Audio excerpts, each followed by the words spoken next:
Hey everybody, today we're debating whether or not God exists, and we're starting right now.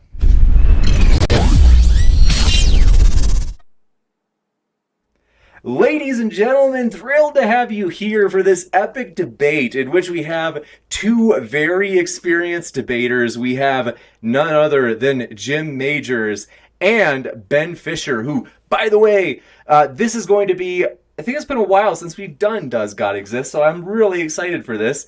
And also, their links are in the description, so want to let you know about that. If you want to check out more of their content, you can conveniently click on those links down in the description. Next up, if this is your first time here, consider hitting that subscribe button as we try to host regular debates on religion, politics, and science. And if you want reminders, an easy way of getting them is hitting that subscribe button. So, with that, keeping my eye on the live chat, if you have any questions for the Q&A, feel free to fire them into the live chat, and then we will ask those questions at the end of the debate. With that, we say no time. Pumped to have our guests here tonight. This is going to be a good one.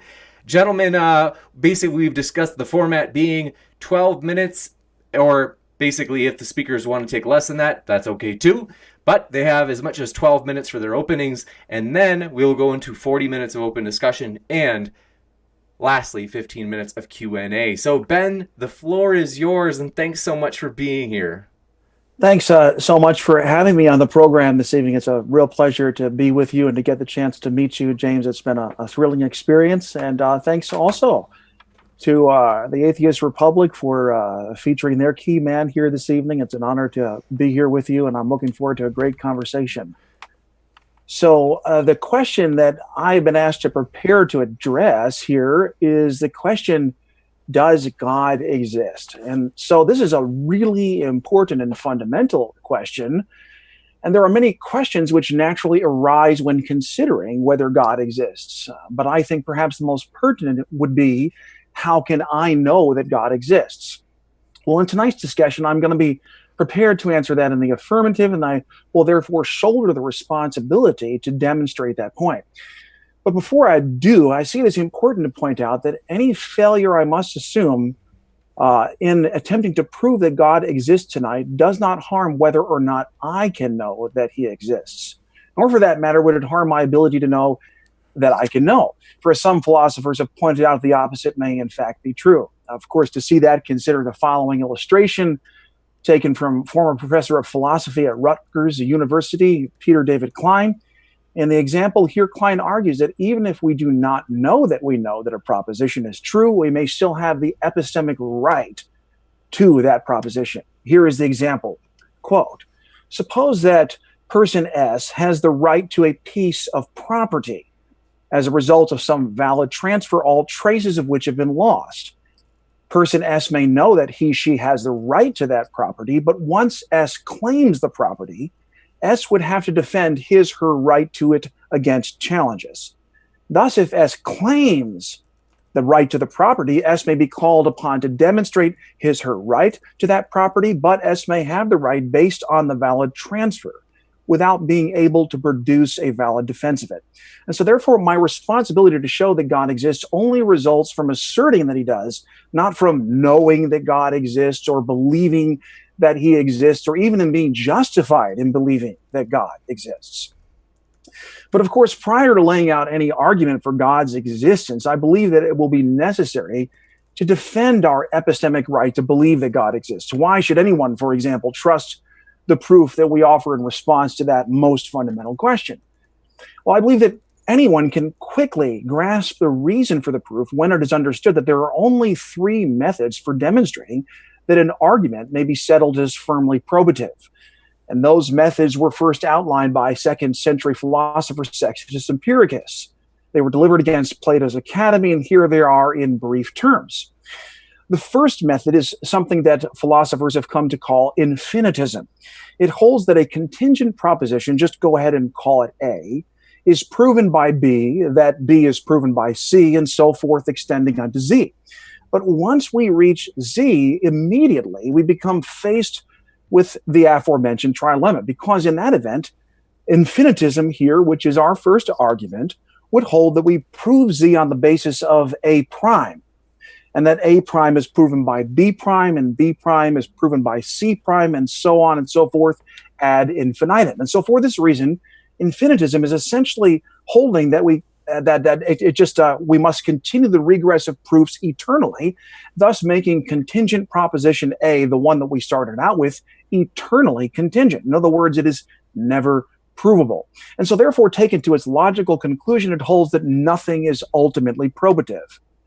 And thus we see that we have something wrong. What do you do when you find a mistake like this? Well, you assume that there must be other arguments, and philosophers do this. And so moving on, our second argument, coherentism, holds that rather than continuing our regressive proofs, we must demonstrate that our proofs are coherent with each other.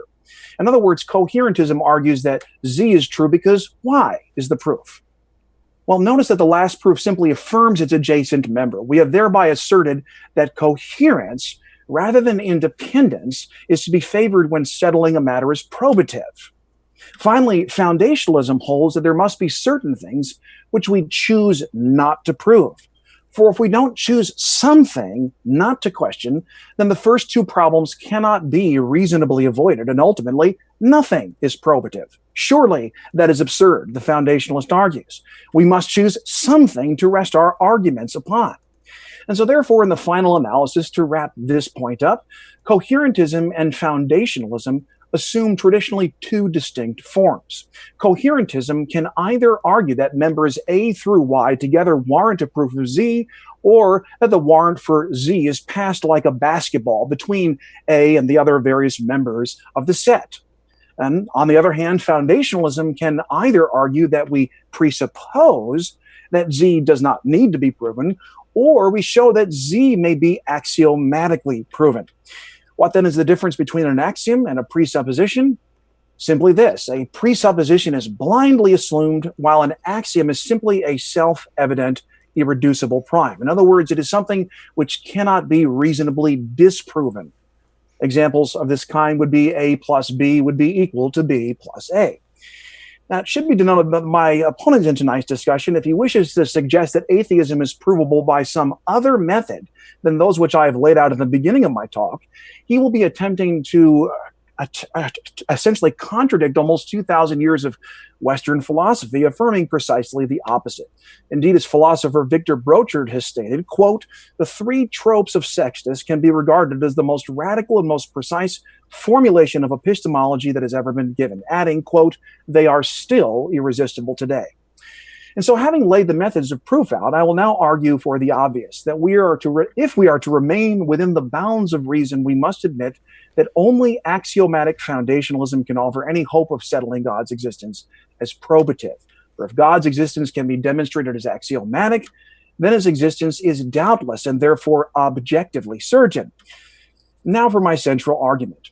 The axiomatic argument for God's existence, which I'm going to be offering, involves three key premises. Premise one, it is impossible to conceive of a world whose past is eternal. Premise two, therefore, first cause necessarily exists in every possible world. Premise three, for this reason, the first cause is axiomatic. And that, of course, would be the conclusion of the argument. What proof can we offer for this argument? Simply that whenever we attempt to create a conceptual world by which we can test the existence of a first cause to see whether or not it is axiomatic, we find it impossible to conceptually erase a first cause from any world we imagine. To show that that is true, I offer the following illustration, the ever-pending birthday. Just imagine, for the sake of argument, that we have somehow come into a room in which there are an infinite row of tumbling dominoes, and each falling tile collapses the subsequent member, causing the preceding domino to plummet towards the earth. Each successive domino takes all of 1 second to accomplish its inevitable collision with the floor. And now we imagine that the row is utterly beginningless, leading to a final domino standing near one's foot. Bending down, we notice that the domino bears an inscription which reads the exact date of your birth. Well, seeing so, we begin to wonder, if the set of dominoes is infinitely long, how much time will it take for my birthday domino to arrive? Well, the answer is obviously unavoidable. The tile would never collapse, and consequently, this would imply that the person would never be born. And so the final query really becomes the capstone for the case. If the purported cause has existed forever, then why not its effect? The only way to make the cause, in this case, exist without the effect would be to endow that cause with some kind of free will. An eternal cause, therefore, and capitalize it, mind you, could freely will to create an effect that, unlike itself, is finite and limited in duration. Thus, eminent philosopher of time, William Lane Craig, boldly argues that the impossibility of an infinite past cries out for God's existence. And so, therefore, a conscious beginner of the universe exists who is able to set the world in motion. This is axiomatically true for every possible conceptual universe that we might imagine. Therefore, God's existence is axiomatic and objective, and therefore we can rest our questioning there. Since he is axiomatic, the argument is axiomatic, therefore we say that God exists. And so this essentially concludes the argument that I've come prepared to offer tonight. Since 12-minute limitation, I assumed I would try to wrap it up shortly. So there it is. There you have it. Hope it's intelligible. Thank you very much, Ben Fischer. And so with that, we will now move into the introduction, or I should say the introductory remarks from Jim Majors, as well as, Jim, if you want to make any background information, we'll give you a few extra seconds for that, as I tried to give Ben a few extra seconds for that as well. So, Jim, thanks so much for being here as well, and the floor is yours. Sure. Thank you so much. I'm Jim Majors, and that's about all you need to know about me. Thank you, Ben, for this debate, even though it's not one I signed up for. But anyways, and thank you, James, for asking me to fill in. Does God exist? There are many people who are watching this that say, yes, God exists, no question. Yet few of these people can fully agree on the attributes and nature of the God that they believe exists. So in order to answer the question, does God exist, we first need to ask, who is God? And the concept of God is one that theists of every faith insist is universally conceived. However, this only remains true within their respective religions, communities, doctrines, geographical locations, etc. Even within the Abrahamic faiths, the concept of God is one that much ink and blood have been spilled over. Who is God? What are his characteristics? God is invisible. God is just. God is three entities in one. God is one entities in three. God is just one. God represents many entities. God is the universe. God is energy. God is love. God can see everything everyone is doing at the same time. But many theists claim to know the attributes and character of God, yet they simultaneously claim that no man can truly comprehend God's true nature. Is God a personal God? Is God one that is concerned with our well-being, who listens to our prayers, is involved in our daily lives, wants us to have a good life, wants us to love and worship him? Or is God impersonal? Did God simply create us, whether on purpose or accidental, whether he just set into motion the necessities for us to develop, and then just place us on a shelf like a biological snow globe that's freely permitted to flourish or fail as it wished? Is God incorporeal, or does he have a body? Is he just a mind, a disembodied mind? Does he look like us? Does he walk in the garden? Does he intervene in our lives physically? Is he omnibenevolent? Is he all loving? Is he omnipresent? Is he everywhere at once? Is God omnipotent? Is he all powerful? Can he do anything?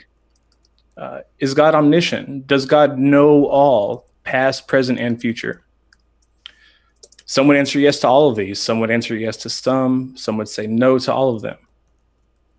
Some say God is our creator. When theists say God is our creator, they often defend that claim by arguing the existence of everything depends on a creator. How can they say that the God itself doesn't have a creator?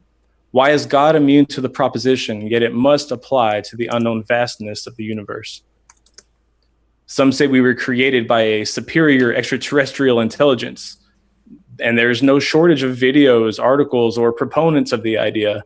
And while they don't all agree on the particular details, they do all agree on the foundational attributes or the foundational concept of an extraterrestrial creator. What if somebody were to ask you, what is your best argument against the existence of this alien creator? We can watch the History Channel and see right off the bat that there's justification to believe that. Pardon me. One may think that they're justified in rejecting that claim. But the proponent can point to the explanatory power of the claim and say, but it answers the questions of our origin. It answers all these questions that you cannot. You can answer these questions, and my worldview answers these questions, therefore it must be true. And even so, the alienist, you could call him, persists. A rejection to the alien creator claim may be that even though there are so many differing thoughts about who or what the alien creator is, that one may be true, but how do you know which one? And how do you rule all the rest of them out? How do you even know that there is one that is true? What evidence do we have against the alien creator argument? Well, we don't have evidence for an extraterrestrial creator where we would expect to find evidence. Many of the claims that are made of an extraterrestrial creator have been debunked. They've been shown to be misinterpreted and misunderstood. We don't understand the cultural and historical significance of the archaeological evidence that we have to support that claim. Some say God is the source of our morals, but are they justified in believing that? I see no reason to believe that human morality needs to come from a God. We do not require a commandment to tell us not to murder, even though theists would have you believe that the only reason we know it is immoral is because God's morality is instilled within us or it is achieved through revelation. Why then is it that humans don't seem to inherently believe it's wrong to worship another God or to make a graven image? Why don't we intuitively know to remember the Sabbath and to keep it holy? The likely answer to this question is God does not exist. How am I doing on time, James? Good. We've got 5 minutes and 15 seconds left. Okay. Theists will often claim that God is complex, that we can't even begin to fathom the existence of a God that does not necessitate a creator. They will say that he's so complex that we'll never begin to understand.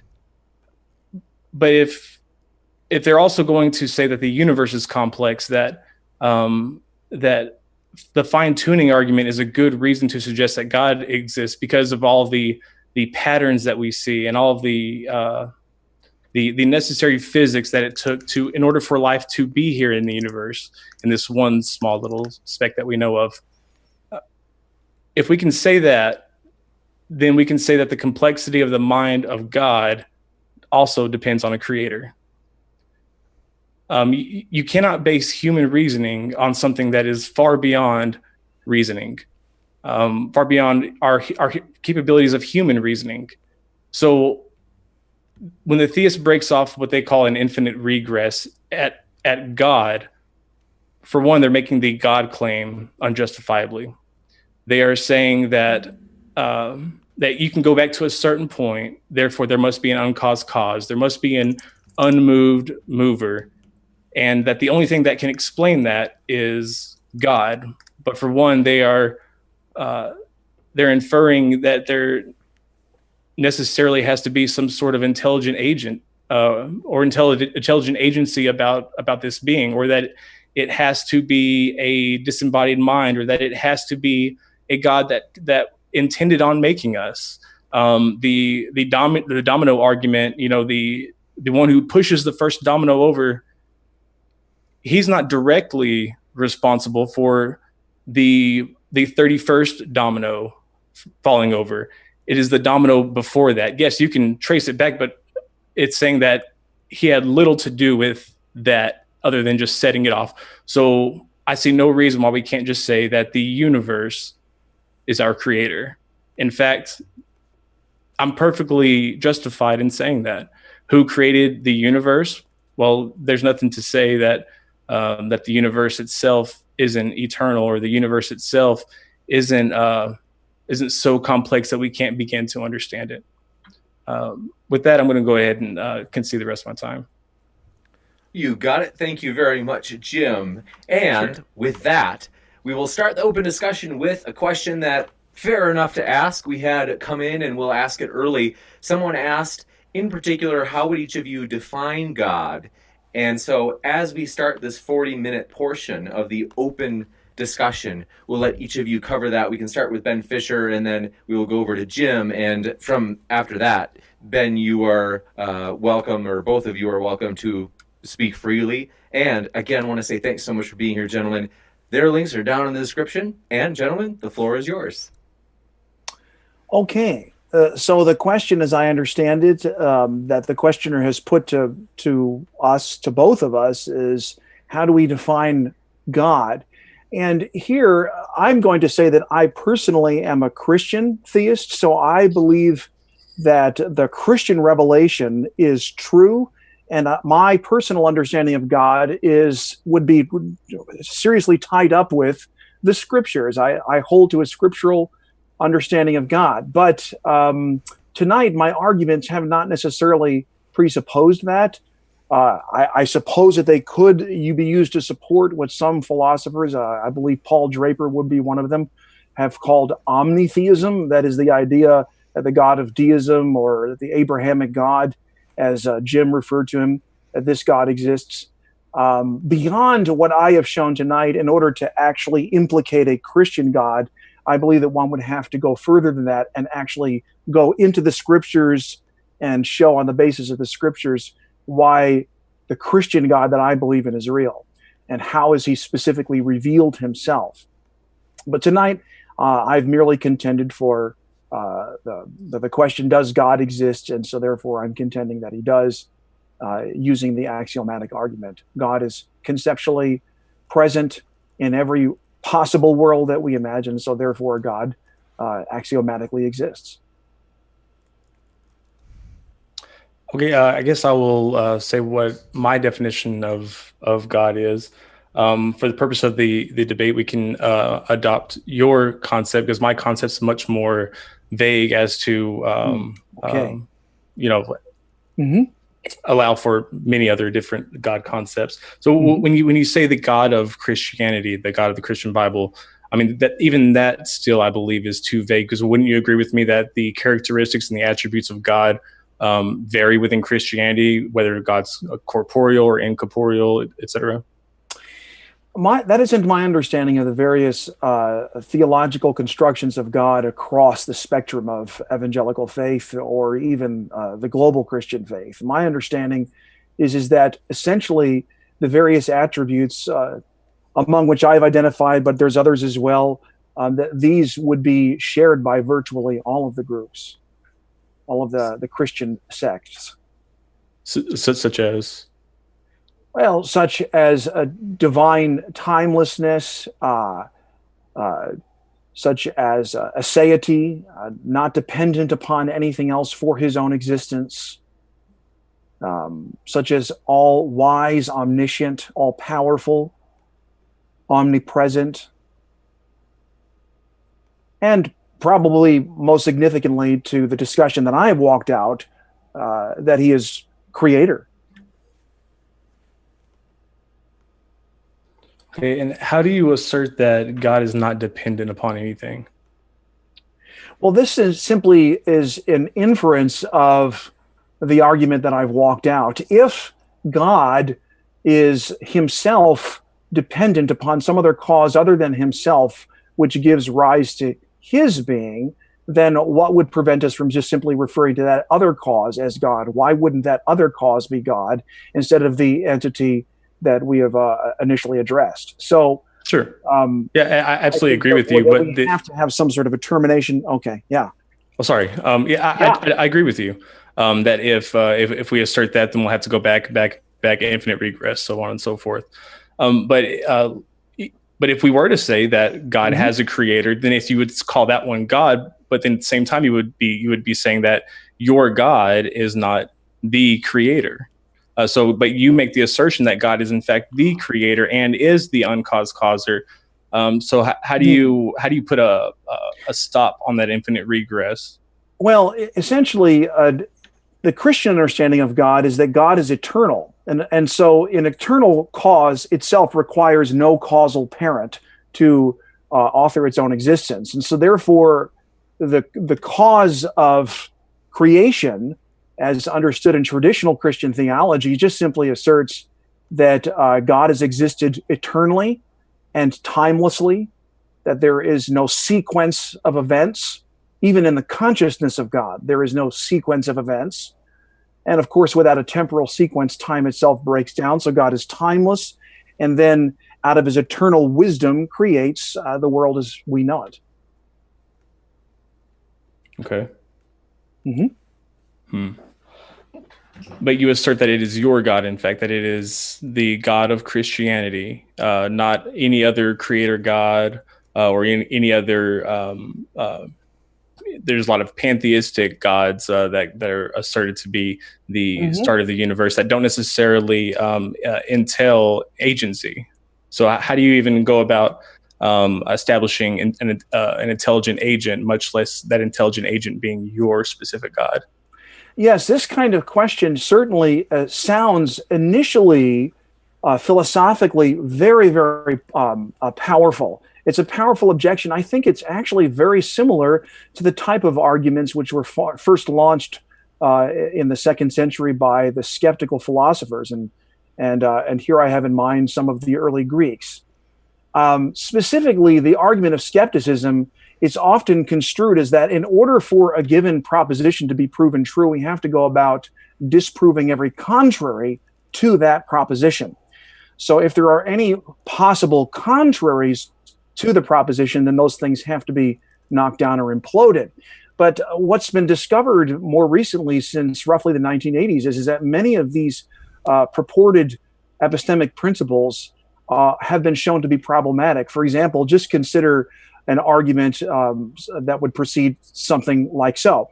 If I know that T, meaning theism, then I know that not A, meaning not atheism. Premise 2, I do not know that not atheism. Therefore, premise 3, I do not know that theism. The problem is that the argument is virtually indistinguishable from skepticism, which holds that if I know that I have hands, then I know that I'm not living in a world in which it merely appears that I have hands, but in which I don't. Premise 2, I do not know that I'm not living in such a world. Therefore, premise 3, I do not know that I have hands. And so the question which immediately arises on the heels of this kind of an argument is, how does the person delivering the argument not just simply prove God's existence? How does he know that knowledge of any kind is justifiable, that a proposition of any kind is justifiable? In which case, a number of other relevant questions immediately tend to be just driven to the fore. Does the person in this case, do they believe, as the skeptic does, that knowledge is impossible? If so, wouldn't that invalidate the claim of strong atheism, for example, which would be that God does not exist? And if so, wouldn't that also falsify other arguments that might be offered to support strong atheism? And so for that reason, many of these arguments have been surrendered, at least within those that I think that modern philosophy and epistemology has firmly shown for roughly about 40 years now, that one should justifiably question these types of skeptical arguments. So, and I certainly would be in agreement with that. And so essentially, I don't think that it would be relevant to go about imploding all of the contraries to God's existence. That wouldn't necessarily prove that God exists.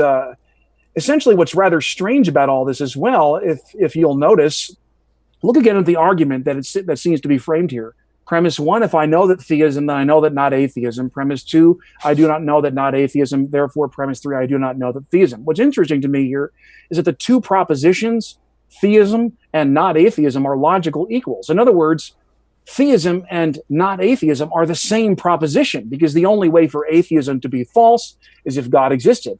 But that would seem to make any answer that I offer to the skeptic's argument, the challenge here, self-referential, since the proof of T would now be T itself appearing in the guise of not A, or not atheism. And so, therefore, for that reason, I might just simply counter the atheist by saying, well, maybe the axiomatic proof of God's existence, which I've offered here tonight, shouldn't be seen as so intellectually repugnant, since it seems to be based on the same sort of self-referential proof which the atheist argument appears to be demanding in the very first premise of the model argument I walked out. And so that's one of the reasons I usually attempt to persuade atheists to soften this type of an approach and just simply ask for a form of proof which would accord more with something with foundationalism rather than perhaps other modes of argument. Right, but again, I asked you how you came to the conclusion that it was an intelligent agent, one,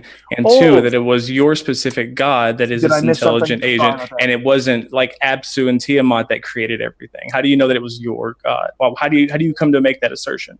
How does one come to make that assertion? Yes, well, essentially, it's the scripture itself, I believe, which offers the strongest proof for the existence of the Christian God, as opposed to all of the other possibilities which are on offer. And the reason for that, I think, is because the scriptures reveal a God who has been proven through history to exist. And I think that the record of scripture offers a number of very, very powerful examples of this. Probably the most powerful would be the resurrection of Jesus. That here, this surely is a divine miracle. If there could be anything that could be considered a miracle. In fact, the Oxford Dictionary defines the word miracle and then uses the resurrection as actually the archetypal example. So I think that if that miracle has taken place, then surely the God that performed that miracle, has revealed his identity to us. So. You said that the Bible is the best source of evidence that the Christian God is real. Would you say that the Bhagavad Gita is a good source of evidence to suggest that the Hindu gods are real? No, I don't think that would be the case. And the reason for that is because in many cases, in the case of any of these world religions, what they lack is a historical basis for affirming events that have occurred. For example, if there are reliable eyewitnesses that have actually seen the resurrection and are bearing witness to it, then in that case, that seems to me to be a very powerful evidence contra an argument, for example, from an alternate quote unquote sacred book, which claims that this God is rather to be favored. What evidence can be offered there? Is it something historical? Is it something that we might? Well, yeah, it actually cites it in there. It talks about actual conversations with gods. It's not just about this God idea. This God was actually there and spoke with them. Or you have the Babylonian, the Sumerian gods. You have Apsu and Tiamat, the primeval waters that gave birth to everything, and the god Enki. Mm-hmm. There's so much explanatory power to all these other religions, and there's not a single thing that the God of the Christian Bible provides as a source of evidence for its existence that you can't find for another deity. I'm not so sure that that's true, Jim. As I think about these other texts that you have referred to, most of them would probably. Now, I'm not an expert in comparative religion, so please understand that only a comparative religious scholar could answer this in a completely incontestable way. But I don't think, based upon my limited experience with these texts, that they are of the literary genre of history, of ancient history. What they are considered to be are ancient myths. And myths are commonly understood to be essentially stories about persons, even fictitious places that never existed, and persons that never existed. And so for this reason, in many cases, what you just simply lack is the ability to show an event that has actually transpired within history that demonstrates that the said event has certainly been proven. So. Sure. At one time, you had followers and proponents of these religions that did actually believe that these were real historical events and these gods really did exist. If that wasn't the case, then you wouldn't have you wouldn't have Hinduism today. They wouldn't actually believe that these gods were real today. And in fact, when you look at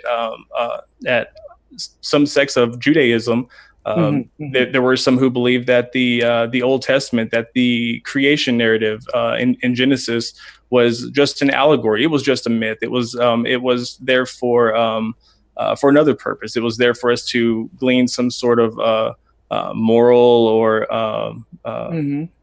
something like that from it.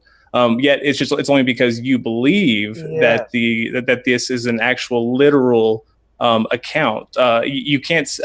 I'm curious as to how you can say that the creation narrative is actual history.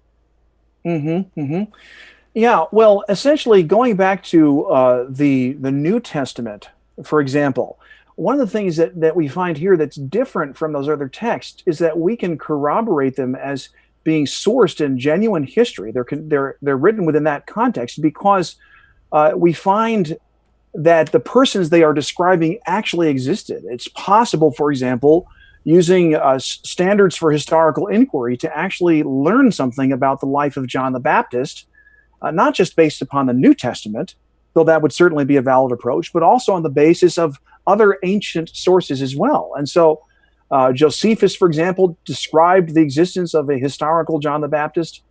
And so many of these persons, because they actually existed, and the times and places that they are describing, what we find are accurate descriptions in the case of the New Testament, and that tends to lend itself more strongly to the claim that these are definitely talking about historical events.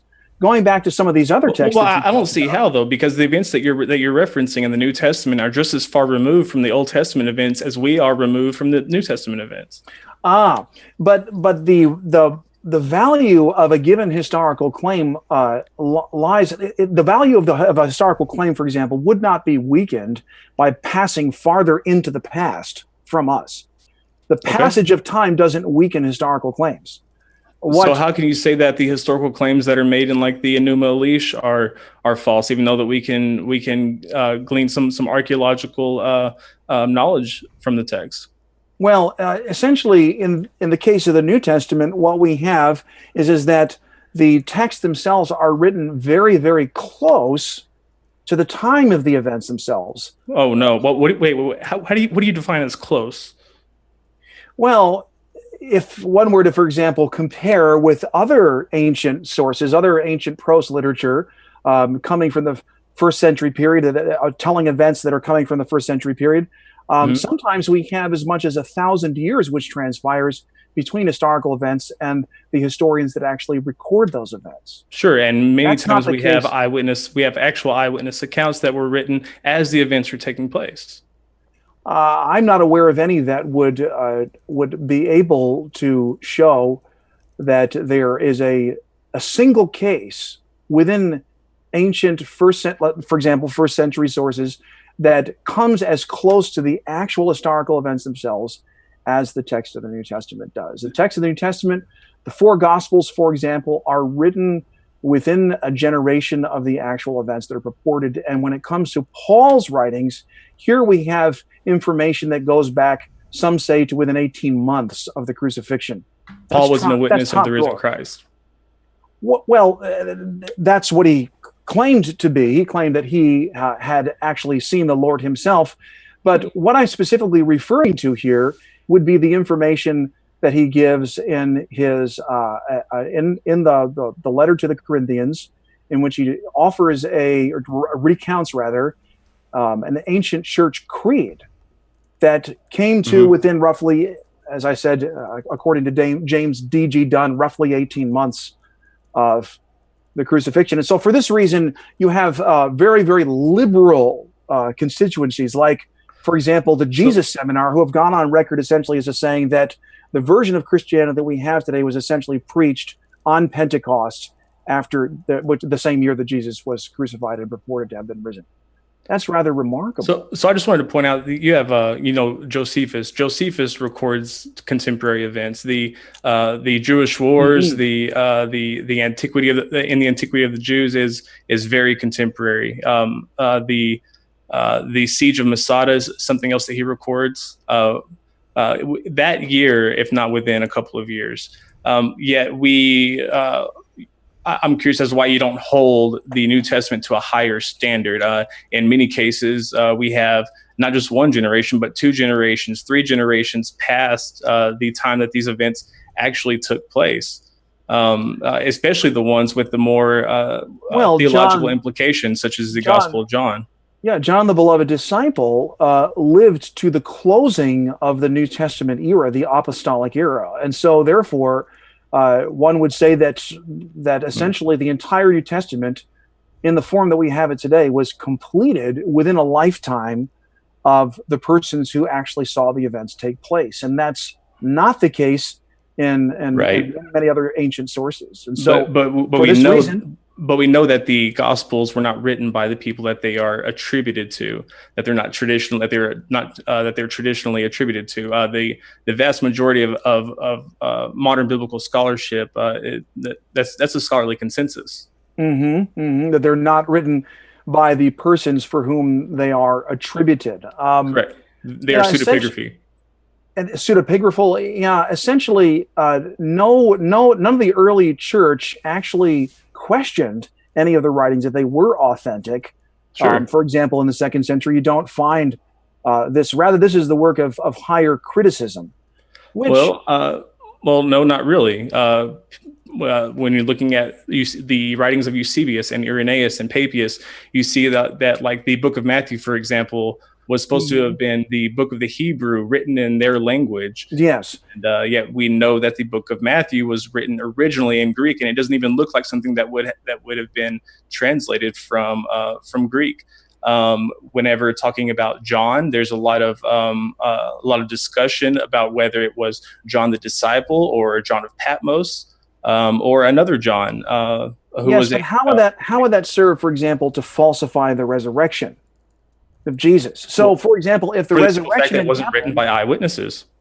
if the resurrection had happened, and by Mhm. the strictest use of historical criterion that we use to establish a given fact as historical, that is, that it's within the time period that it's reported to have been written, that it comes from a multiplicity of sources, that it's multiply attested, that it enjoys a level of historicity that is frankly unlike anything else coming from the period. Even Bard Ehrman, for example, in his more recent book, does or Did Jesus Exist, argue that that was true. The sources regarding the life of Jesus, and certainly minimally his death, and the fact that the purported resurrection is said to have begun to take place. They were beginning to preach this roughly 18 months after. Again, this is coming from the very same school of scholars that you just cited. And so these are all essentially saying that we have appearance traditions that are very, very early.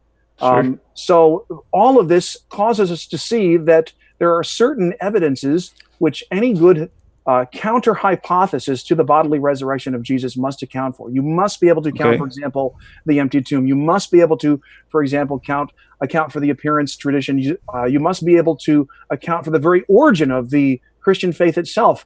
Something must give account for these things. Otherwise, we have just no way to explain the most successful religious entity that has ever stretched across the earth. Well, something has to give account for the religions that pre-exist Christianity. Something has to. There has to be. Something has to be explained here. Why Mhm. are there other religions that pre-exist? Why are there traditions of polytheism? Why are there early church traditions?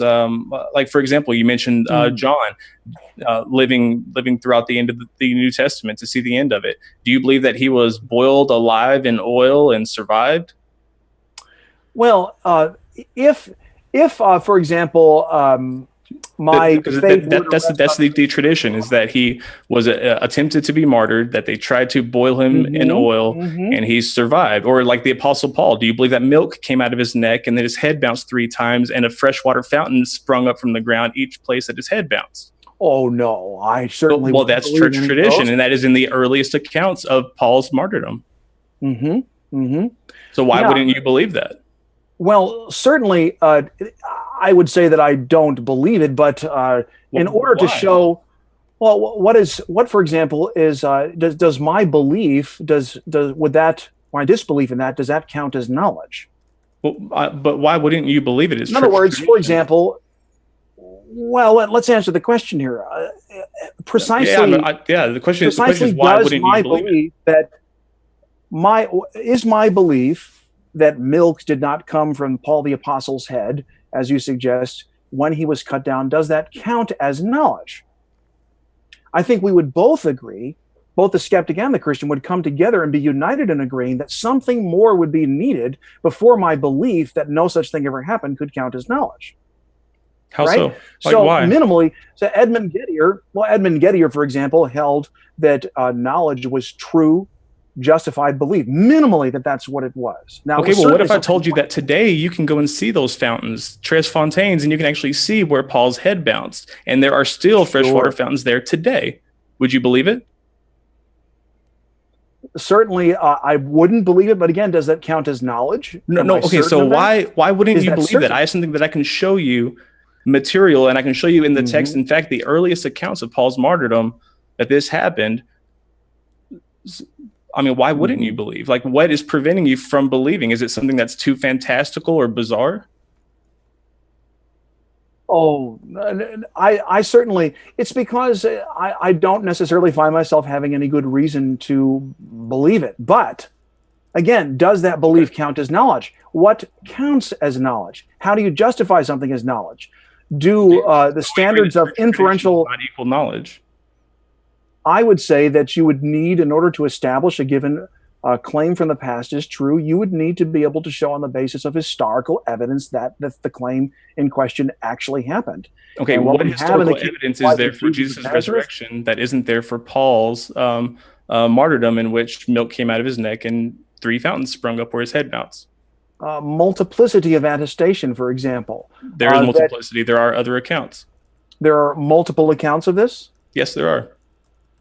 Okay, well, I've certainly not heard of them. I've not before considered them, but certainly it's something that I could look at. I would assume that we would take the very same standards and hold them to this and decide whether or not the thing actually happened.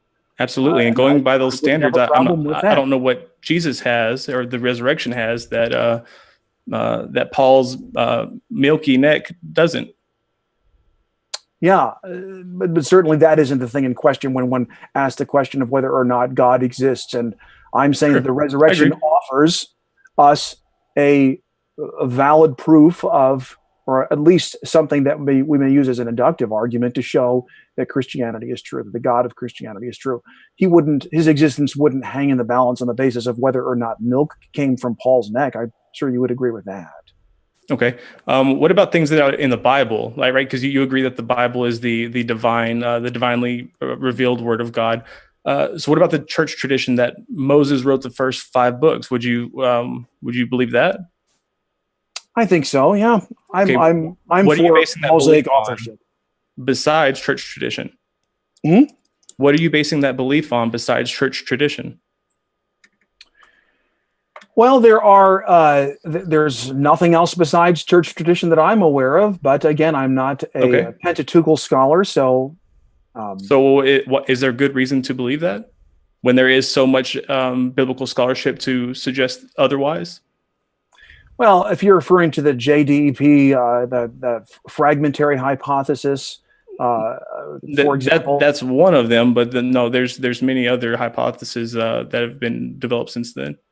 But the vast majority of the scholarly consensus is, whether or not they agree on the particulars, is that Moses did not write the first 5 books. Yeah, I don't see how that would harm my confidence in there being the very Word of God. If Jesus saw them as the very Word of God, if a man wakens from his own death and tells me that the Bible is to be trusted. So how are you justifying your confidence if not on biblical, if not on church tradition? Well, I justify my confidence that Christianity is true on the basis of the resurrection of Jesus. We can jump to that. We just had one person in the chat kind of asking us to backstep. If you guys are still, it sounds like it's fair to say that we're still on the topic of God's existence, given that it's talking about the resurrection of Jesus. That would be evidence for God's existence. So if you guys want to keep going down this direction, I think it's within the bounds. That was just one thing in which someone was calling you guys back, but I'm fine with it continuing to go in this direction if you'd like. Yeah, sure. Let's come back to the purpose for tonight's exchange. I think this is fine. Okay, so real quick, just to kind of finish up here, and then we can get back to wherever you want to go. I know I've been kind of asking all the questions, and I feel bad about that. Sure. But as far as the resurrection goes, how are you justifying the resurrection? You're saying that I know that the Bible is the Word of God, and that Moses wrote the first 5 books, and that this happened and this is real because Jesus rose from the dead, because of the resurrection. Yes. So what besides the Bible are you basing that on? Well, the New Testament itself, even the Gospels, contain extra biblical sources. Bart Ehrman, for example, cites at least 7. Sure. So And you're aware that many of them are interpolations and scribal edits and errors, right? Many of what now? Like such as there are 2 entries by Josephus in which were later interpolated. I'm not speaking about Josephus. I'm talking about extra biblical sources that are used by the New Testament writers. That there are 7 sources, no less than 7 sources, that are drawn, that the gospel writers generally draw from, in order to be able to fashion the historical portrait of Jesus as we have it today. Such as? Well, Luke's source, Matthew's source. It is clear that Matthew, which is Mark. When Bart Ehrman would agree with me there. Yes, but actually, if you look at this, I have an article which I have authored online on the subject, and it's entitled "Did Jesus Exist?" And here I essentially flatten the hypothesis of Mark being the sole begetter of the quote Christ myth story. Certainly not the sole begetter, but over 600 of his 616 or 660 words are used by Matthew, and of those, a great percentage of them used by Luke verbatim. Yes, but here again, you'd have to simply say, well, are they copying from a similar source, or are they just simply describing the same historical tradition? Certainly, they use differing material, and at times they will describe events slightly differently. And this, of course, would be a strike against collusion theories. So, would it not be a strike against eyewitness theory? Why would they have to be getting their information from other sources? Oh, okay. Well, essentially, they had readily available to them sources, not just Mark's own source, but actually sources that were about the life of Jesus, which were trusted and in circulation at the time. And I think but they were eyewitnesses. Why are they depending on those? Why are they depending on? Oh, you're saying that Matthew? Well, Matthew was just simply was as an eyewitness describing details about the life of Jesus that Mark didn't describe. So he doesn't have any other sources then, other than himself. Yeah, he certainly. Even again, Bart Ehrman would admit that this is true, that Matthew has sources that he is drawing from. And I agree, but you believe he was an eyewitness. So I'm wondering why he needed a secondhand or third-hand source when he was a first-hand source. Well, certainly, he as a source is drawing from sources like Mark, and then also pulling together material of his own as he essentially narrates the life of Jesus. Okay. So, but again, this gets at questions related to New Testament authorship and some of the finer points to some of these questions. And here I would say that it seems to the request of the moderator that we're kind of going a little bit afield. But sure. But is it safe to say that you get your idea of the characteristics, the attributes, and the nature of God from the biblical text? Yes, I do. As a Christian. And do you think that it's justifiable for you to get the claim that, one, God is real, and two, that God holds these attributes and characteristics, even in the light of certain things in the Bible shown to be less than they are purported to be by church tradition? Yes, that's a very involved question. Sorry, did you simplify it? Yes. Okay. Could you? How do you justify your belief in God and your knowledge of his attributes, or your claim of his attributes, solely on these texts? Well, I think that Jesus is affirming the biblical text as being God's own word. He says in several places, "These are they that speak of me." And here he is showing that the primary way that we will know that he is who he has said that he is that he will prove it by the singular sign of Jonah, the sign of his death and resurrection. That this would prove who he was and the divine nature of his claims, and everything that he said, therefore, about the Bible would be true by inference. And it's a reasonable inference, I think. It shows that Christianity, therefore, as a religion, is true. Right, but it requires the presupposition. But it requires the presupposition that that the Bible is divinely revealed or infallible.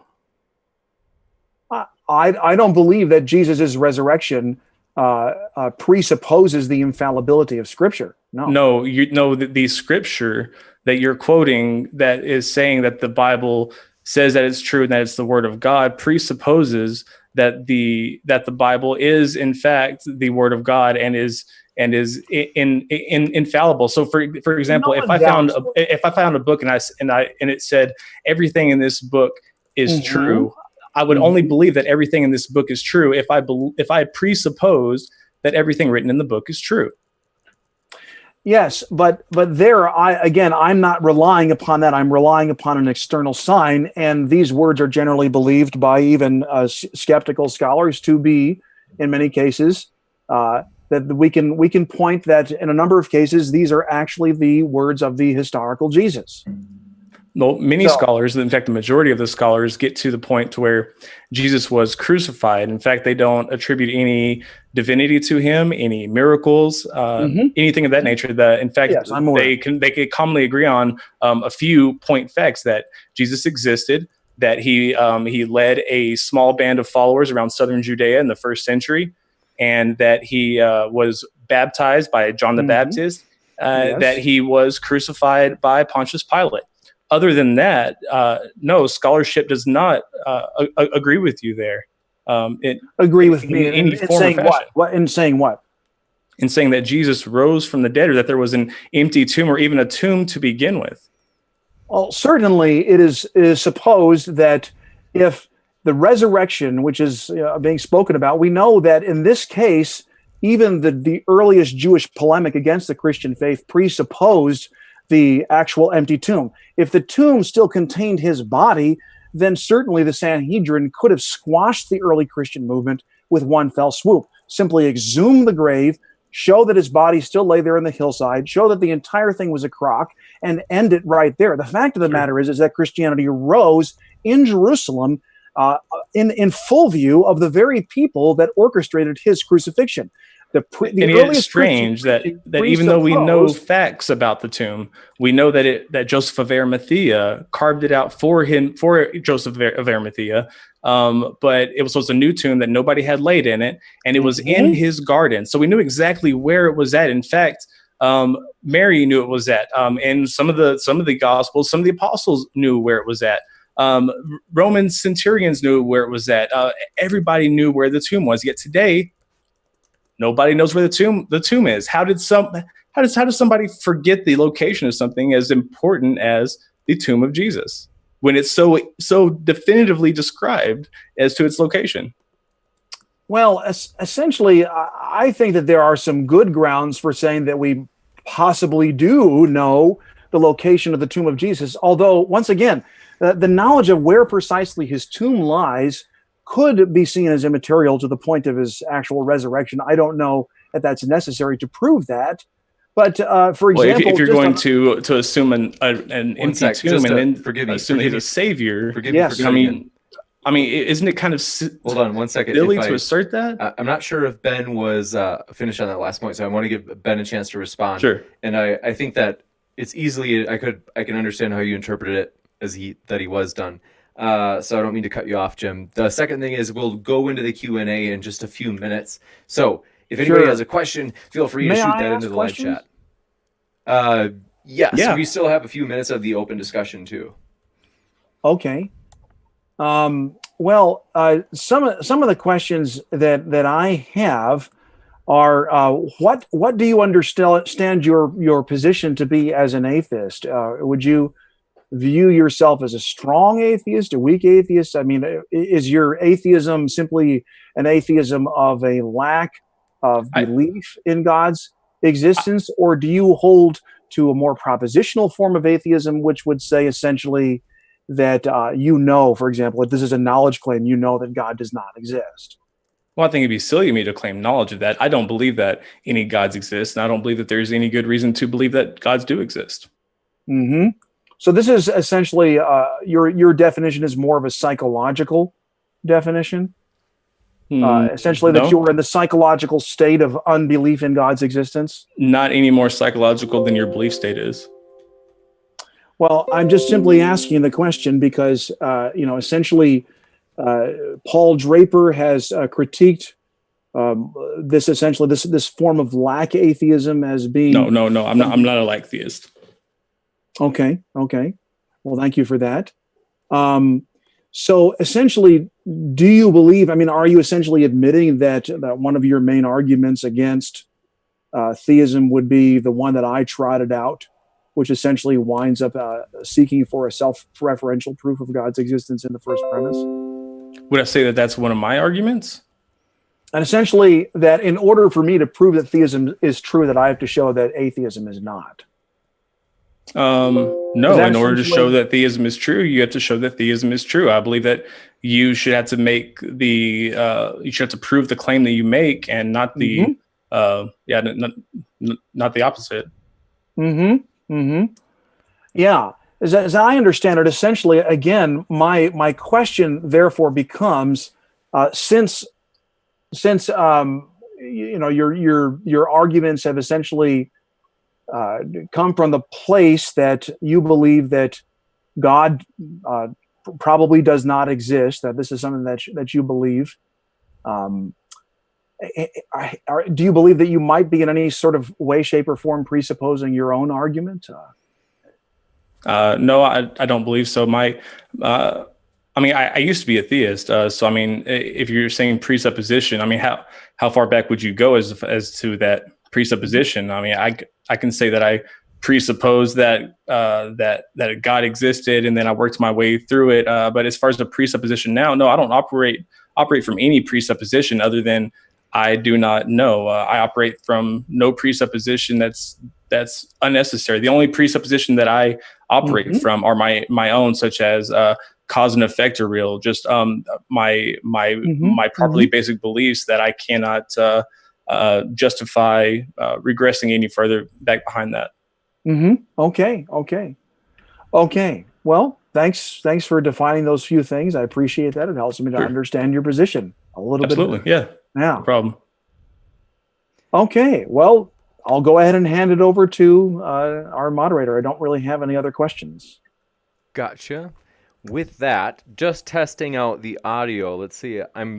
Forgive me, I had just one report that I sound like Ultron from the Avengers. So I'm basically testing my own audio. And we're going to move into the Q&A, though.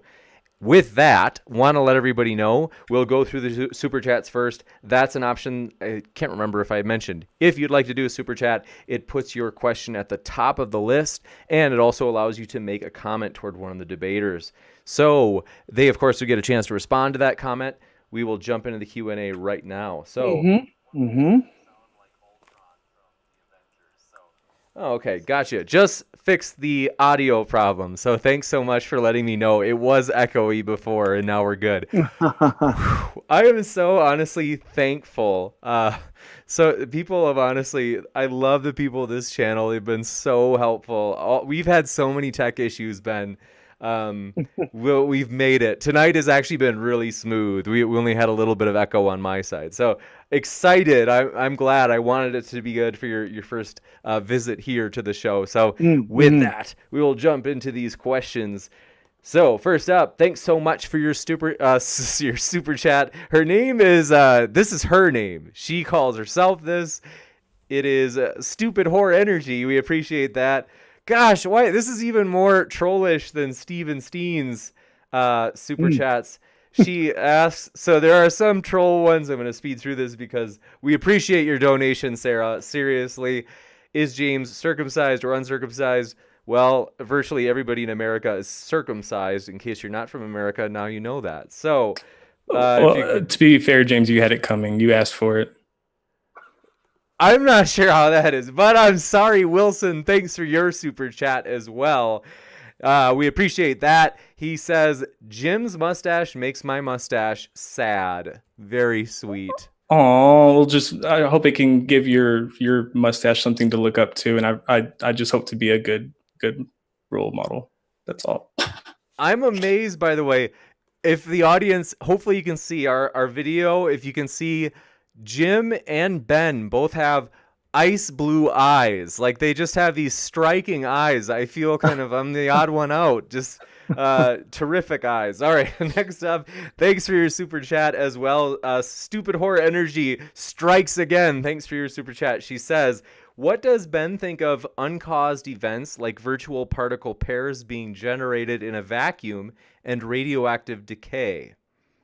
Oh, here I would just simply respond by saying that even the quantum vacuum in itself is known to have a cause. So even though a traditional understanding on some interpretations of quantum mechanics breaks down, at the very least, we would be able to affirm that quantum vacuum itself had a cause on traditional cosmologies, and that's generally affirmed by most models. So, gotcha.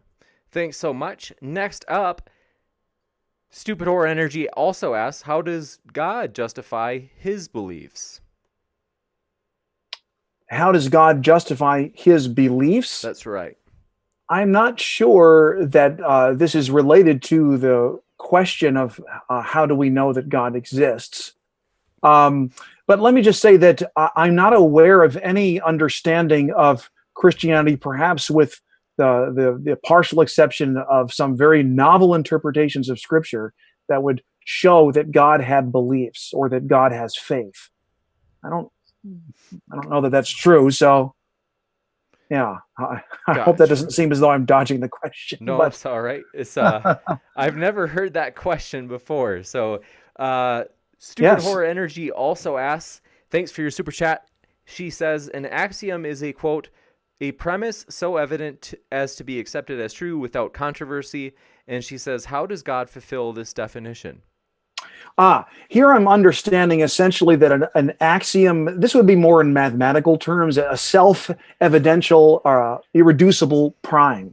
This would be something that we cannot simply conceptually erase away. For example, A plus B would be equal to B plus A. There doesn't seem to be any good reason or any good argument to show that that's not true. Or 2 plus 2 equals 4, or infinity minus 3 is infinity. These kinds of things we just simply don't have very good arguments to show that there should be a question mark after such statements. Well, when it comes to God's existence, we can say that every possible conceptual world has to have some kind of a first cause. I mean, this would even be the case, even if it turned out, for example, that it turned out after all we were just simply brains in vats being stimulated by mad scientists in the Matrix. We could still say in that case, for example, that the Matrix world would have a first cause because some sort of inaugural set of affairs is needed to get the story going. A brain, for example, could not be invatted if its person were never born, and there you've got a regress of events that would eventually terminate someplace. And so if this would be true, even in the case of that, then I would say that we can firmly say that a first cause, some sort of a first cause is necessary in any conceptual world we imagine. And essentially, even if it turned out that Christianity were false, which I don't for a moment grant, we still haven't heard a good argument tonight that disproves God's existence. Gotcha. Thanks so much. I'm sorry, Wilson. We appreciate your super chat, though it's kind of a backhanded insult toward me. He says, James trying hard to look as classy as Jim. What the heck? I'm classy. So next up, Stupid Horror Energy. And I don't even have a jacket. All right, you know what, Jim? You don't have to rub it in. Stupid Horror Energy, thanks for your super chat. She says, I'm hot for S.J. Thomason, not gonna lie. Well, S.J., you got a fan out there. I hope you feel encouraged. S.J., are you still out there, S.J.? I haven't seen you in the live chat. She was here before. Sigifredo Sarabia, thanks for your super chat. He asks if the universe is, quote, self-created and came from nothing and is infinite, 100% natural, therefore no supernatural, and made people, why would it not be considered God for the atheist? So I think if I can say that again, just because it's a lot of different terms. If the universe is self-created and it came from nothing and it's infinite and 100% naturalistic and it made people, why would it not be considered God for atheists such as Jim Majors? So it could be considered. Oh, sorry. I was going to say it could be considered as a god. The god of Spinoza, I guess, could be considered to be a god of that type. A god who's not necessarily an intelligent agent, or even a god who cares about us. A god who has some sort of a divine plan. But the problem is that the label God is often used by theists to presume agency. So it's just not productive or conducive to the conversation to call that God. I think for the sake of just getting past all of the characteristics and attributes of God, you just call it something else. I think we need to call God the God of the Bible, the God of the Bible, the gods of the Roman pantheon, the gods of the Roman pantheon. I think we need to be more specific, especially since the God concept is so ambiguous. Gotcha.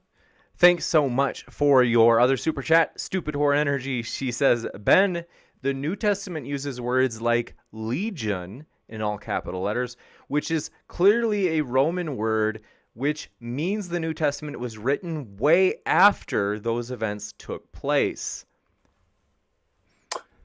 So, and here the questioner, I suppose, is suggesting that if the New Testament may be falsified, then though we have an argument for the existence of God, we don't have one that affirms the Christian God. But there I would again point to the fact that even if, for example, it could be shown that there were some sort of grounds for saying that the New Testament was not divinely authored, at the very least, we have to admit that it is a historical book.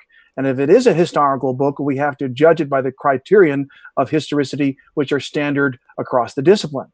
If that is the case, then what facts must we square with, and what rival hypotheses can be offered for the bodily resurrection of Jesus? It's notable here that New Testament scholarship has essentially come to a halt in trying to offer alternative hypotheses. That while many don't concede that Jesus was bodily raised, they've just simply stopped offering them. And so, I'm not sure exactly how that's related to the topic tonight, but perhaps there's something I'm missing. I'm open to input here from others present. Gotcha. Oftentimes, and it's totally, we're happy to defer to the debaters. People will shoot in questions of all sorts. And so we're happy we can keep it on the topic if you'd like. That's not a problem, especially because I know that's what you prepared for. So that makes sense. It would be fitting. And let's see. I guess this one is relevant in that it was discussed on whether or not Moses wrote the first 5 books of the Old Testament, or the Pentateuch, Torah. Yes. Stupid Whore Energy, thanks for your question. She asks, how did Moses write the first 5 books if he says the Philistines interacted with Abraham? That's like saying there were spaceships during Abraham Lincoln's administration. So that's one if you want to. I mean, I know that was an argument Jim had brought up, but if you want to pass, or if you'd like, we could have you come back and debate that topic. Yeah, certainly I wouldn't pretend to be a Pentateuchal scholar. But what I would say is that in the large number of cases, we do find statements that are inclusions by authors other than Moses that are featured in the Pentateuch. For example, the notes about his death and the fact that no one knew where his body was laid. Obviously, these were written by someone other than Moses, and so there is a sense in which the text itself is being added to by other authors who are offering insight into all of this. And so, I think that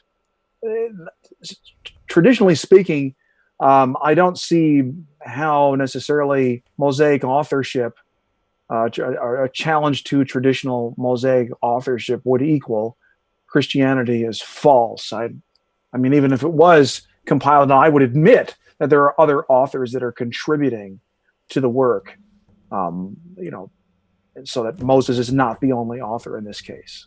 Yeah, just to add to that, I don't necessarily think that it follows that therefore Christ didn't resurrect. I think that it does therefore follow that the church tradition is unreliable. I think that's what follows from there. Mm-hmm.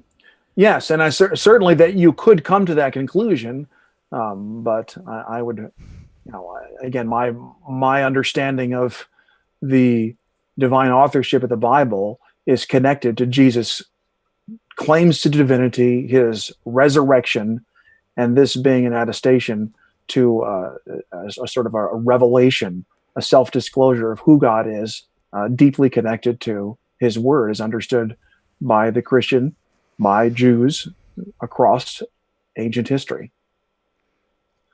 We can jump to the next question. Thanks for your super chat. I hope I pronounced this right. It's YTTTFG Yittufug.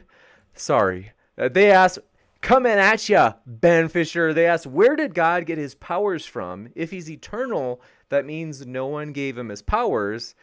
If so, he didn't create everything. And where did he get his power? Mm-hmm. Mm-hmm. Yeah, I'm not sure of the question itself. Where did he get his power? I think that would, built into the question, we find the presupposition that someone existed other than God who gave God his power. But that's precisely the thing which the traditional concept of God is denying, namely that God pre-existed all other beings, metaphysical, natural, etc., that nothing else existed but him, and then he creates. His act of creation arises from his infinite power and might. So I think that we can say, again, that here the axiomatic argument for God's existence is deeply related to the ontological argument for God's existence, which says that God is metaphysically necessary, all-powerful, all-wise, etc. All these different things, all these different qualities are just simply there, that he is the greatest possible being, a maximally great being, and that is necessarily what we mean by God.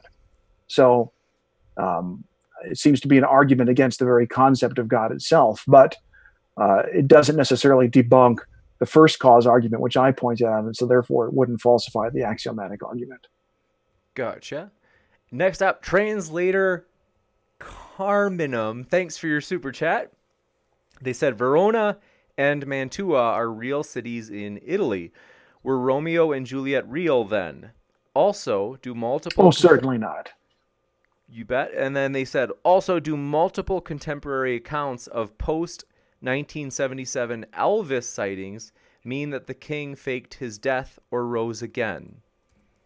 No. But here I think we have to just admit that, at least in the case of Elvis, there is some sort of a concept that we can use to show that inspires the tradition that Elvis is walking around, or that he was resurrected from the dead. Elvis is in the building. And that is the resurrection of Jesus itself, which, as a concept, had no antecedent in Judaism. There was no expectation in Judaism that a single individual would rise to life and immortality apart from the general resurrection of the dead, never to die again, that this was not merely a resuscitation. This is genuinely religiously novel. And so, in a sense, we're asking, what is the inspiration for this? At least Elvis has got the inspiration of the cross or the resurrection or Jesus or whatever. I'm assuming that something like that is built into the questioner here. But Jesus's resurrection doesn't have an antecedent, and that's what makes it so remarkably unique. Gotcha. Thanks so much. Last super chat that's come in, and this is from Stupid Horror Energy. Thanks for your super chat. By the way, there's a lot. Actually, I'm okay with like benevolent. You might call it benevolent trolling, like Sarah and Steven, her twin brother, like to do. Totally okay with it. Sometimes I have had people say, "Hey, sometimes your chat, James, sometimes modern day debates chat is filled with trolls." I think that 99% of you don't troll in a malevolent way, but there are some trolls out there where it's like, I think you're trying to get people angry, and it's like, it's okay if you don't do that. We try not to censor because we're like very much on like, hey, free, it's a free channel, free country. Like, say what you want. The only things that we've called for censorship of by the mods is hate speech.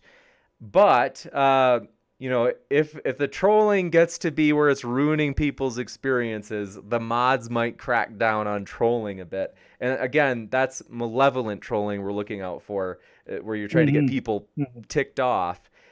I don't mind if it's goofy trolling. Like, I think this is... So, yeah, Andrew just asked, can we delete the trolls? I would say just to tame them at first, give them a little time out or delete their trollish comments. And if they keep seeming like they are trying to make people upset, then yes, feel free to time them out and eventually ban them. Because it's like, hey, we want to have a good time. I hope people enjoy their time here. And trolls, like, some of them really enjoy just trying to make someone upset, and it's not very fruitful for a fun time in the live chat. So, Stupid Horror Energy, Sarah, thanks for your last super chat. She says, who is Pizzazu? Is this somebody? Am I supposed to know who this is? Is this from a contemporary TV show, or is this from like an ancient god from Egypt or something? Who is Pizzazu? She says, I am Pizzazu. You don't know who Pizzazu is? Made up. Okay, thanks very much. It's a demon. Is it? Yeah, Pizzazu's a demon. Oh, I didn't know that. Like Old Testament, New Testament. I've never heard this. As far as I know, it's just from The Exorcist. I don't think there's any biblical reference to Pizzazu, unless maybe Azazel is maybe the closest I could think of that, like to that. Gotcha. Okay. I mean, I'm new to this, but yeah. Okay. Yeah. Reese says it's from The Exorcist too. The original Exorcist, because that was a good movie. It's not biblical. It's not of the Old Testament. It's not a Judaic god. I'm sorry. It's a Mesopotamian demon. Really? Are you serious? Yeah, but it is in The Exorcist. Oh, okay. Clever. Historical fiction. I like it. Thanks for your question. We're going to the questions from Modern Caleb. Thanks for your question. They said, for Jim, coming at you with a little hook to the side of your unusually beautiful face, Jim. They said, what evidence would you expect to see if God did exist? Well, I would expect to see evidence where we would expect evidence. Given the attributes and the characteristics of God, we would expect to find evidence that would be congruent with that. We see a lot of unnecessary suffering. In fact, we see a lot of things in the world, in our existence, that have to be explained by accepting the what would you call it, the ambiguity of God and his existence and his sovereignty, and that we just have to trust in his divine plan. But I would say that there's a lot of fundamental contradictions with the God of the Bible and the God that we would expect to see given the current state of affairs. Gotcha. Thanks so much. Then Karag Nightwolf, thanks for your question. They asked, if God is axiomatic, doesn't that mean his existence is circular? And couldn't anybody prove any God existed this way? Well, again, the argument which I have offered for God's existence is not something that necessarily proves that the Christian God is real. This description would fit Deism, it would fit Judaism, it would certainly fit Islam, and it also fits Christianity. And so the question on table for tonight is, does God exist? Now, with respect to the question of whether or not an axiom is a circular argument. This is essentially the traditional argument against foundationalist forms of proof. But here again, you're just simply at the mercy of the fact that there are only three arguments, either infinitism, coherentism, or foundationalism. Infinitism essentially argues that we have an infinite regress of proofs, which means that nothing is ultimately probative. Coherentism argues that if we get to Z and we have no way of showing that Z is probative, at least we can take the warrant for the proof and pass it like a basketball back to some previous member of the set. And so that the proof gets passed around from member to member, everyone saying, well, there's the proof, there's the proof, there's the proof. Some have argued that this just simply collapses to a form of foundationalism. And so essentially, it seems that the argument of foundationalism tends to be inescapable if we claim to say that anything is knowledge. And so the question I have for the questioner is, do you believe that anything is true or anything is worthy of being called knowledge? If that is the case, then we're going to have to sort of take the conversation in an entirely new direction into epistemology. Gotcha. Then, question from Gonna Go For It. Thanks for that question. They said for Ben, let's see, do we have any others for Jimbo? I'm looking for them. For real, man. You're getting all the love, Ben. I'm trying to bite my lip just to keep. I don't want to just go on the back end of all of his answers, but I'm like, give me a question, dang it. Jim's like, come on, like, give me some attention. It's like, he reminds me of like. Love me. Yeah, it reminds me of Steven Steen, just desperate for attention. Very sad. Just kidding. Steven Steen's a benevolent troll. We love him. I love to troll him back. So with that, we had a super chat just come in. Oh wait, so we have two questions. So we have Sarah, Stupid Whore Energy, as she likes to call herself. Thanks for your question. She says, so kind of you could say an argument for atheism. She asks, why didn't God do anything about the Holocaust? So, problem of evil type question, Ben. Oh, it's for me, okay? I take it it's not for me. Sorry, Jim. I guess that it wouldn't be. Well, essentially, the whole problem of evil argument, the idea that if there is gratuitous moral evil that exists in the world, that therefore God cannot exist, that somehow this is a logical defeater to God's existence. But to date, there are no good arguments within the philosophical literature that have aroused a consensus amongst philosophers which show there to be some sort of a logical contradiction between the existence of a benevolent God and the existence of gratuitous evil in a created world. And so since this lack of a logical connection has been generally known to be missing within the argument for some time now, it's essentially reduced to now a probability argument such that it is improbable that God exists if there exists gratuitous moral evils in the world. But it just seems, I think, justifiably, that we are not in a position to say that it's improbable that God would lack a sufficient reason to permit gratuitous evil in the world. And there are a number of good arguments that show that this is true. The late Norm Geisler, who just passed away, had some very, very excellent lecture content on this subject. Also, more recently, published through other apologetic channels, including Reasonable Faith, among others. There have been good arguments that show that there actually is no good reason to say that we can say conclusively that God has no reason or cause to allow there to be some suffering in the world or even the Holocaust. That this does not serve some other goods that we would just be not in a position to know anything about. So I would just entreat the questioner in this case to seek out those resources, Geisler's talk on this subject as well as others, which have shown fairly persuasively that God permits the evil that occurs in the world, and that he even has ways in his omniscience and his wisdom of knowing how to turn these around toward his favorable ends. And certainly the clearest example would be the cross. Gotcha. Thanks so much. And we do have a question for Jim now.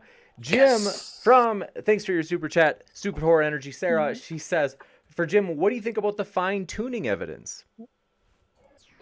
Oh, I don't think it is evidence, not for the evidence of a God anyways.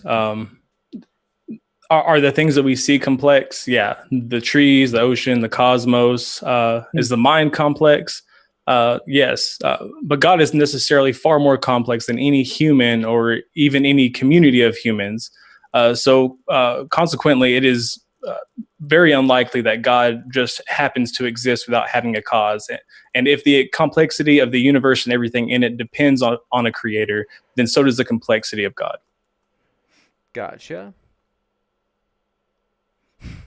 Got a lot of questions about your mustache, Jim. Let's see.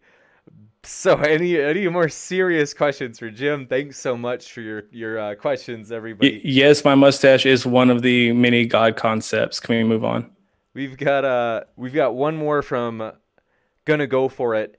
If you want to forgive me, I did have your question, then I lost it somehow. I'm really sorry about that. Totally didn't mean to. If you want to, I'll give Gonna Go For It a chance to quick put their question in. We do have one more from a raging atheist, a gentleman who has been a friend of the channel and who has been a debater on the channel before. Good to see you, Nakasuchi.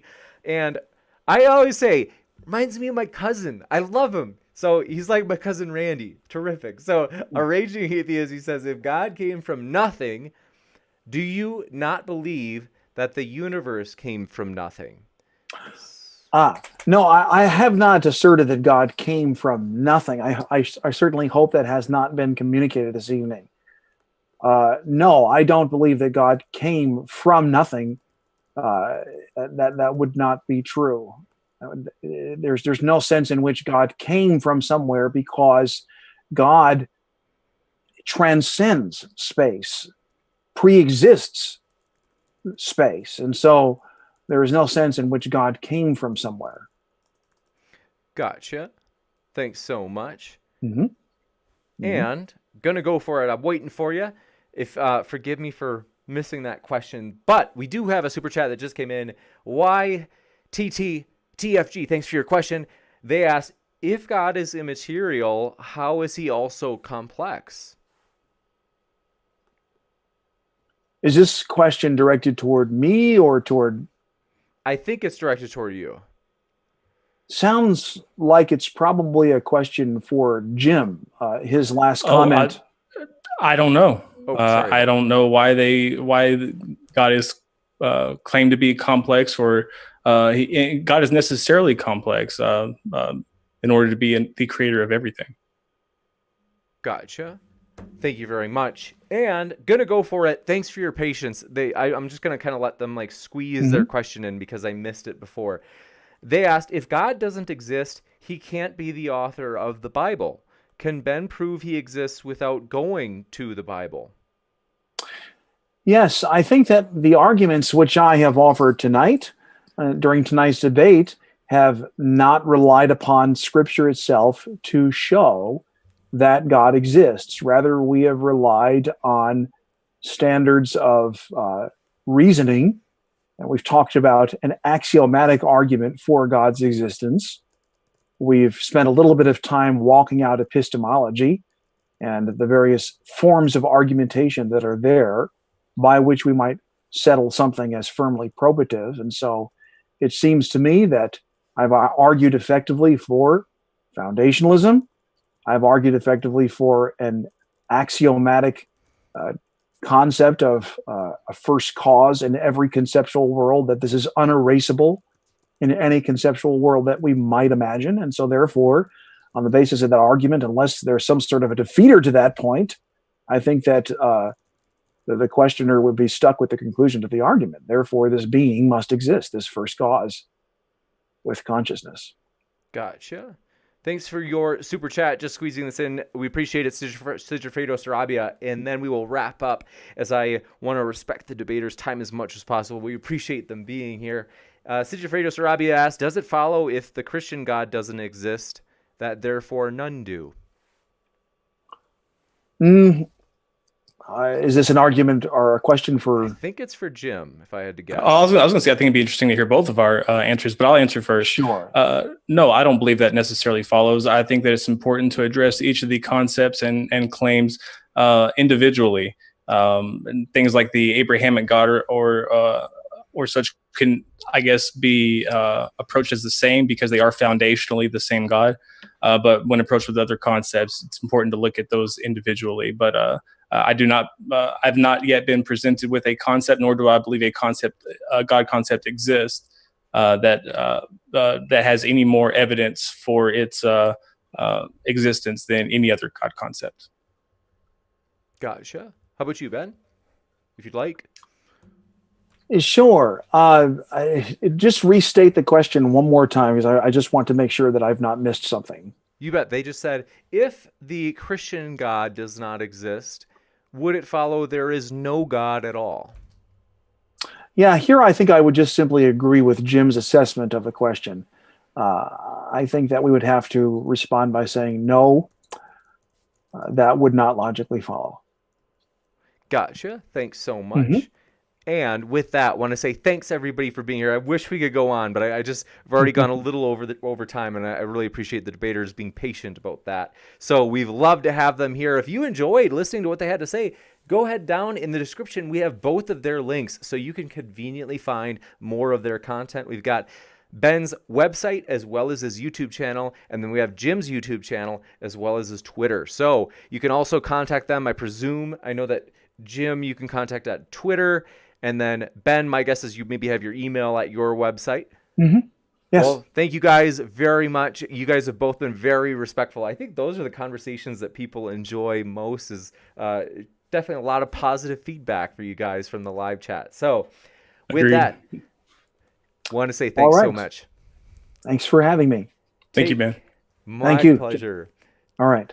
Thanks, guys. Take care. And everybody else, keep sifting out the reasonable from the unreasonable. Take care.